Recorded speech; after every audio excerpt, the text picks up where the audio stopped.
하나님의 은혜가 여러분들 가운데 함께 하시기를 주님의 이름으로 축복합니다. 이제 홍수가 끝났어요. 홍수가 끝나고 이제 새로운 세상이 열린 겁니다. 이 새로운 세상, 어쩌면 창조를 하시면서 천하 만물이 있게 하시고 거기에 사람을 만드셔서 이 땅을 다스리게 하셨던 것과 비슷한 상황이 새롭게 시작되는 거예요. 이 역사, 인류의 역사도 어느 시점이 되면 새로운 시작을 하게 되는 것 같아요. 오늘은 새로운 시작에 대하여 몇 가지, 처음 시작할 때와 조금 다른 면이 있지만 상당히 비슷합니다. 우선은 하나님께서 노아와 노아의 아들들, 그 가족들로 하여서 새로운 인류를 이제 번성케 하십니다. 그러면서 하나님께서 아담과 하와를 창조하시고 축복하셨던 것과 같이 동일하게 축복을 해요. 여기 1절 한번 읽어볼까요? 1절, 하나님이 노아와 그 아들들에게 복을 주시며 그들에게 이르시되 생육하고 번성하여 땅에 충만하라. 여러분, 이 말씀이요 계속 반복되고 있어요. 그렇죠? 그 아들들에게 복을 주시며 그들에게 이르시되 생육하고 번성하여 땅에 충만하라. 이 처음 아담에게 하셨던 그 말씀을 다시 노아에게 말씀하시면서 인류를 축복해주고 계세요. 근데 여기 다른 것이 한 가지가 있어요. 그게 뭐냐면 동물들을 먹을거리로 주셨다는 사실입니다. 2절 한번 읽어볼까요? 2절, 땅의 모든 짐승과 공중의 모든 새와 땅에 기는 모든 것과 바다의 모든 물고기가 너희를 두려워하며 너희를 무서워하리니 이것들은 너희의 손에 붙였음이니라. 3절, 모든 산 동물은 너희의 먹을 것이 될지라 채소같이 내가 이것을 다 너희에게 주었노라. 아멘. 그러니까 아담을 창조했을 때 아담을 에덴 동산에 두셨습니다. 그러니까 에덴 동산에 둘 때는 거기에 있는 모든 과실을 먹을거리로 주었지요. 이 생명 있는 것을 먹을거리로 주지 않습니다. 근데 오늘 본문의 말씀에 보니까 노아의 후손들에게 이 동물들을 먹을거리로 주시는데 우선은 여기 모든 생물들이 인간을 두려워할 거라고 하는 거예요. 그래서 저는 이제 인간을 두려워하는 이유가 뭘까 생각해 봤어요. 두 가지일 것 같아요. 하나는 방주, 그렇죠? 노아가 지은 방주를 통해서 이들이 구원을 받았습니다. 그 방주에서 거의 1년 동안 같이 머물게 되지요. 또 한 가지는 뭐냐면 인간의 죄 때문에 모든 생물들이 멸망을 당하게 된 겁니다. 여러분, 동물들이 죄를 지어서 멸망한 게 아닙니다. 인간의 죄 때문에 사실은 동물들도 생명 있는 모든 것들이 같이 죽은 거예요. 그러니까 인간의 타락은 단순히 인간의 타락으로 끝나지 않아요. 인간 타락은 늘 동물들이나 같이 살고 있는 이 땅에 있는 땅 자체도 저주를 받는 거예요. 그래서 아마도 동물들, 생물들은 그래서 인간 때문에 그들이 심판을 받았다고 하는 사실, 또 여기 살아남은 동물들은 노아의 방주를 통해서 구원받았다는 사실 때문에 인간을 두려워하지 않았을까, 그런 추정을 해봅니다. 그러면서 동물들을 먹을거리로 주셨는데 문제는 뭐냐면 인간이 또 무분별하게 동물들을 먹을거리로 생각을 한다면 멸종하게 될 거예요. 그 멸종이 지금 현재 그 실제적으로 나타나는 현상이기도 하지요. 특히 요즘에 중국에서 그동안 이제 먹을거리로 계속해서 이제 사용했던 동물들 가운데 사실은 사라지는 동물들이 굉장히 많습니다. 요즘에는 고래 함부로 잡지 못합니다.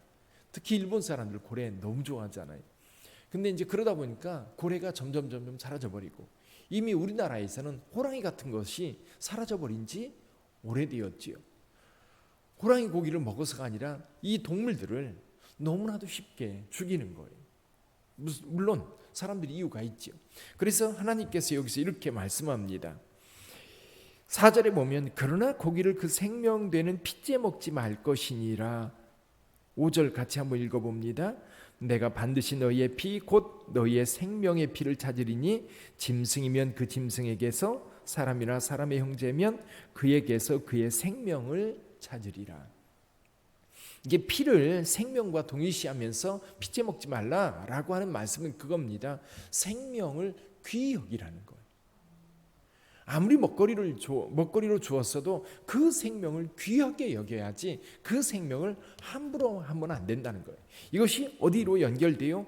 동물들을 죽이는 것, 이게 먹거리로 죽일 때에도 분명히 피는 버려야 된다는 거예요.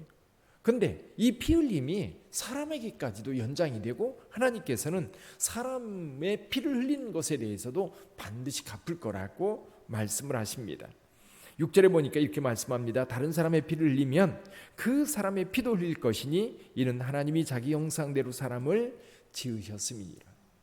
생명의 소중함을 여기에서 말씀하고 있어요. 인간의 생명도 소중하고요, 동물의 생명도 소중한 것. 근데 요즘에는 동물학대라고 하는 것 이제 사회적으로 이제 문제시되고 있어요. 그래서 그 생명 자체에 그것을 소중히 여길 줄 아는 저와 여러분들이 될 수 있기를 바랍니다. 특히 이 생명은 사람에게라도 연장되어서 사람의 피를 흘리면 안 되는 거죠. 또 한 가지, 하나님께서 노아와 그 생물들에게 하나의 언약을 주셔요. 지금 이 심판이, 하나님의 심판이 홍수를 통해서 왔거든요.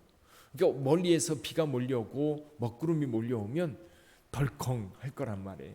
이 또 비 때문에 또 홍수가 나서 우리 모두 죽으면 어떡하나, 그런 두려움이 있을 것에 대해서 하나님께서는 미리 말씀을 해 주십니다. 우리 13절 한번 볼까요? 13절, 내가 내 무지개를 구름 속에 두었나니 이것이 나와 세상 사이의 언약의 증거니라. 하나님께서 이 언약의 증거로 무지개를 주셨는데 하나님이 세우신 언약이 뭐예요? 언약이 뭐지요? 여기 12절 말씀입니다. 11절 말씀부터 읽어보죠. 11절 말씀부터, 내가 너희와 언약을 세우니 다시는 모든 생물을 홍수로 멸하지 아니할 것이라. 땅을 멸할 홍수가 다시 있지 아니하리라. 하나님이 이르시되 내가 나와 너희와 및 너희와 함께하는 모든 생물 사이에 대대로 영원히 세우는 언약의 증거는 이것이니라.